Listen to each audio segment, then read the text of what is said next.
भाजप आमदार संदीप जोशींनी राजकारणातून निवृत्तीचा निर्णय घेतलाय। विधान परिषदेची मुदत संपल्यानंतर राजकारणातून निवृत्त होणार असं म्हणत त्यांनी कार्यकर्त्यांना एक भावनिक पत्र लिहिलंय। राजकारणातून संन्यास घेण्याचा निर्णय त्यांनी घेतला। आमदार संदीप जोशी हे फडणवीसांचे निकटवर्ती आहेत।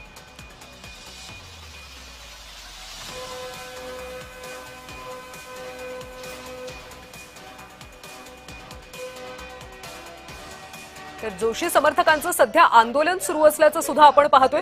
भाजप आमदार संदीप जोशी हे राजकारणातून निवृत्त होणार आहेत। त्यांनी एक महत्त्वाचा निर्णय घेतला आणि या निर्णयानंतर सध्या कार्यकर्त्यांचं आंदोलन सुरू असल्याचं पाहायला मिळतं। मला पुढे कोणतंही पद दिलं तरीही मी राजकारणातून निवृत्तीचा जो निर्णय घेतलाय त्यावर ठाम असल्याचं संदीप जोशी यांनी म्हटलंय। संदीप जोशी हे देवेंद्र फडणवीस यांचे निकटवर्ती आहेत। कार्यकर्त्यांना भावना अनावर झाल्याचं सध्या पाहायला मिळतंय। संदीप जोशी यांनी राजकारणातून निवृत्तीचा निर्णय घेतला आणि त्यानंतर कार्यकर्ते सध्या भावनिक झालेत, ते आंदोलन सुद्धा करतात। तर तेजस मोहतुरे सध्या आपले प्रतिनिधी आपल्यासोबत आहेत, त्यांच्याकडून अधिकची माहिती घेऊयात। तेजस, खरं तर संदीप जोशी यांनी निवृत्तीचा निर्णय घेतला आणि त्यानंतर कार्यकर्ते कुठेतरी भावनिक झाल्याचं पाहायला मिळतंय।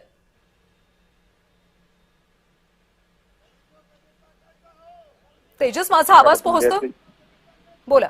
सक्रिय राजकारणापासून आमदार संदीप जोशी आणि मुख्यमंत्री देवेंद्र फडणवीस यांचे निकटवर्तीय मानले जाणारे संदीप जोशी राजकारणापासून निवृत्त घेतले आहेत।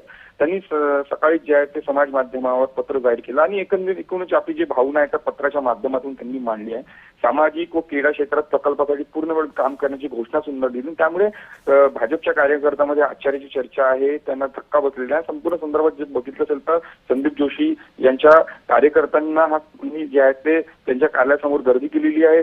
या संदर्भात जर बघितलं असेल तर त्यांनी फेर विचार करावा। या संदर्भात जर बघितलं असेल तर अनेक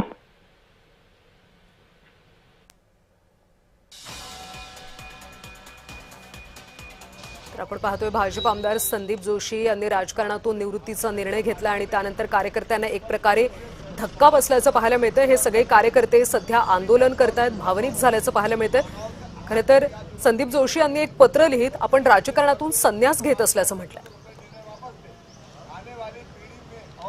महानगरपालिकेमध्ये तिकिटासाठी 150 जणांनाच शेवटी तिकीट मिळणार आहे। आता हे दुर्दैव आहे राजकारणाचं आणि माझ्या मनात 4-1 महिन्यापासून हे चालू होतं की कुठेतरी आपण थांबून समाजापुढे एखादा आदर्श आपण उभा करावा।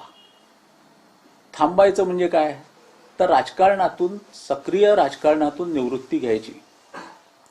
तशी माझी आमदारकी 13 मे पर्यंत आहे आणि 13 मे पर्यंत असल्यावर पार्टीने मला त्यावेळेला दिली तरी मी ती नम्रपणे नाकारणार आहे।